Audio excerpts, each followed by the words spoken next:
दोबारा काम करती है।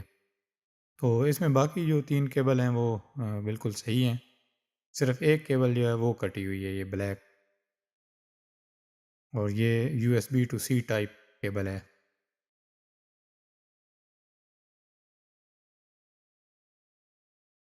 तो अभी इसको ये जॉइंट लगाते हैं, और ये एक पीस केबल का मेरे पास पड़ा है छोटा, तो इसके ज़रिए इसमें बीच में हम जॉइंट लगाएंगे।